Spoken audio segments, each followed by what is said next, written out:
ఈరోజు మీ అందరి దీవెనతోని తెలంగాణ రాష్ట్రం భారతదేశమే ఆశ్చర్యపడే పద్ధతిలో మనం ముందు పోతా ఉన్నాం.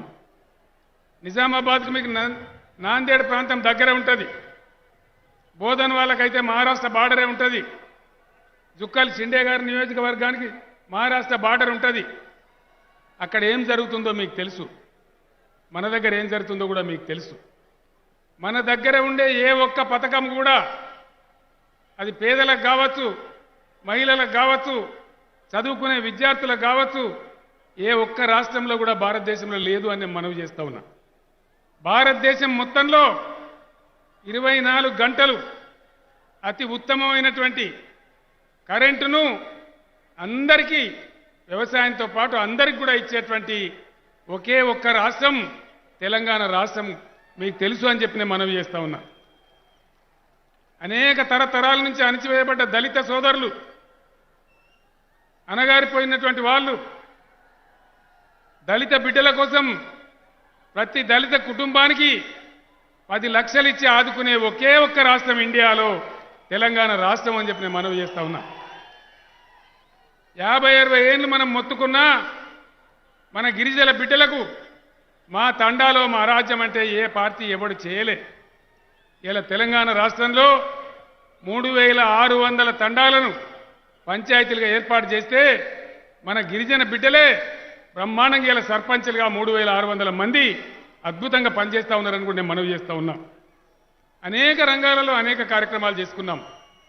రెసిడెన్షియల్ స్కూల్ కావచ్చు, ఆడపిల్లలకు ఇచ్చే కళ్యాణ లక్ష్మి కావచ్చు, రైతులు చనిపోతే ఇచ్చే బీమా 5 లక్షలు కావచ్చు, అనేక కార్యక్రమాలు చేసుకుంటా ఉన్నాం.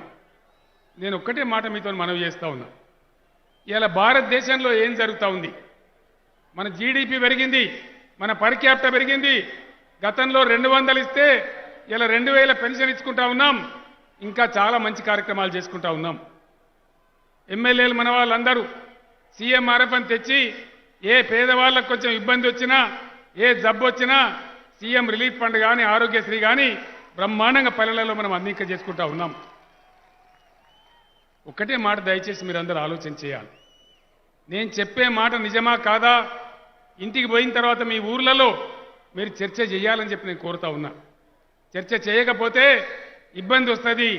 ఏదో ఒక నిశాలో, ఒక మత్తులో, ఒక పిచ్చిలో పడి కొట్టుకపోయే వాళ్ళు ఎవ్వరు కూడా బాగుపడలేదు. మనకు కూడా ప్రమాదం వల్ల ముంచుకొస్తుంది. నిన్న కొంచెం కొంచెం తెలంగాణ రైతాంగం ముఖం తెలివికొస్తా ఉన్నది. జేబులో 4 పైసలు కనబడతా ఉన్నాయి.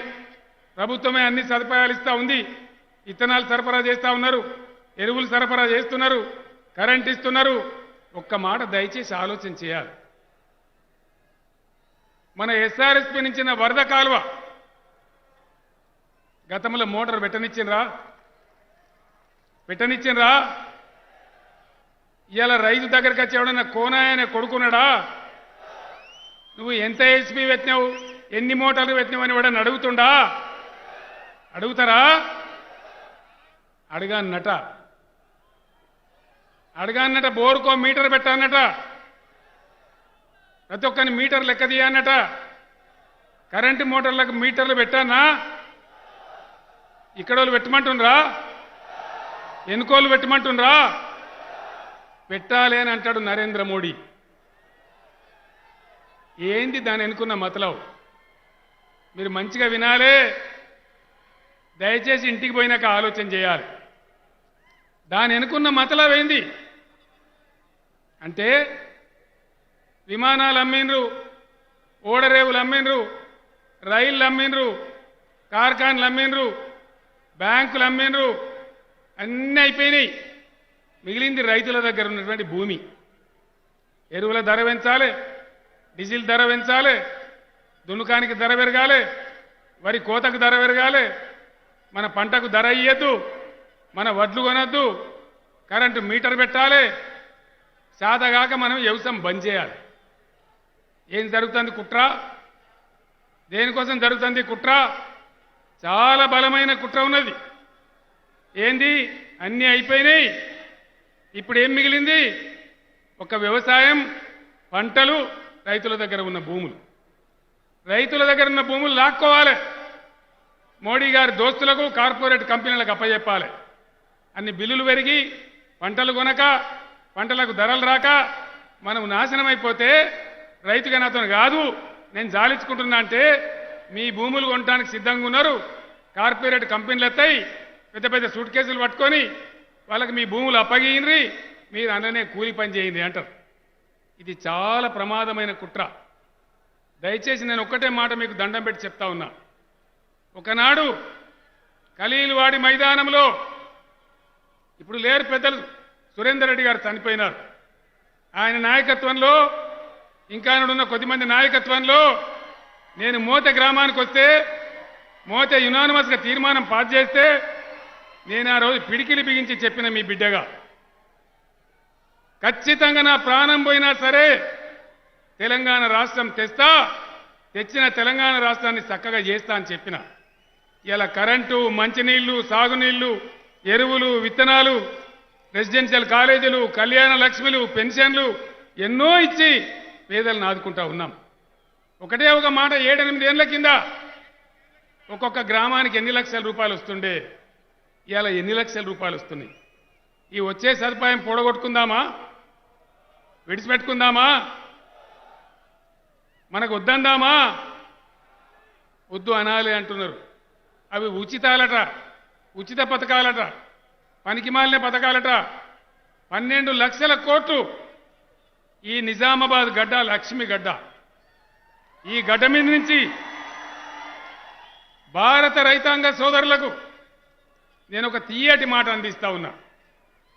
ప్రధానమంత్రి నరేంద్ర మోడీని సూటిగా నేను ఒక మాట ప్రశ్నిస్తా ఉన్నా. అయ్యా మోడీ గారు, నాన్ పర్ఫార్మింగ్ అసెట్స్ కింద, ఎన్పిఏల కింద నీ పెద్ద పెద్ద గద్దలకు నువ్వు నీ మంత్రులు కలిసి దోసిపెట్టిన దేశ సంపద 12 లక్షల కోట్లు. 12 లక్షల కోట్లు. మొత్తం భారతదేశంలో ఎంతైతే కరెంటు ఉత్పత్తి అవుతున్నదో దానిలో మొత్తం దేశంలో ఉండే రైతులందరూ కలిసి, ఏది ఇరిగేషన్ ప్రాజెక్టులు కూడా కలిసి వాడుకునే కరెంటు ఎంత? కేవలం 20.8%. దాని ధర ఎంత? 1,45,000 కోట్లు మాత్రమే. బ్యాంకులు లూటీ చేసిన వాళ్లకు, 1,000 కోట్ల దోపిడీ చేసిన వాళ్లకు మీరు కమిషన్లు తీసుకొని 12 లక్షల కోట్లు మాఫీ చేసినవే, 1,45,000 కోట్లు రైతులకు ఇవ్వడానికి చేతులు వస్తలేవా అని నేను అడుగుతా ఉన్నా. రైతాంగానికి భారతదేశం అంతా కూడా రేపు 24 తర్వాత వచ్చే లోక్సభ ఎన్నికల తర్వాత ఈ భారతదేశంలో ఎగిరేది బీజేపీ లేనటువంటి నాన్ బీజేపీ జెండాన ఎగురుతుంది.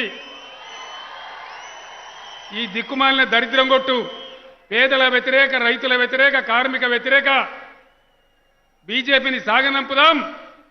మన ప్రభుత్వమే రాబోతా ఉంది ఢిల్లీ గద్దె మీద కూడా. నేను ఈ నిజామాబాద్ గడ్డ ద్వారా భారతదేశ రైతాంగానికి తీపి కబురు అందిస్తా ఉన్నా. 24లో బీజేపీ ముక్త్ భారత్ నినాదంతో బీజేపీయేతర ప్రభుత్వాన్ని ఎన్నుకోండి.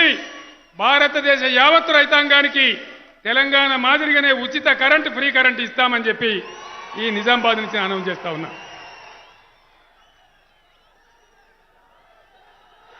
హాయ్ ఫ్రెండ్స్, మా టుడే టుమారో యూట్యూబ్ ఛానల్ చూస్తున్నందుకు చాలా థ్యాంక్స్. మరిన్ని లేటెస్ట్ వీడియోస్ కోసం వెంటనే సబ్స్క్రైబ్ చేయండి. అలాగే ఈ బెల్ ని కూడా రింగ్ చేసేయండి. మా నోటిఫికేషన్స్ అన్ని మీ మొబైల్లో వస్తాయి. అలాగే మా వీడియోస్ మీకు నచ్చితే లైక్ చేయండి, షేర్ చేయండి, నచ్చకపోతే కామెంట్ చేయండి.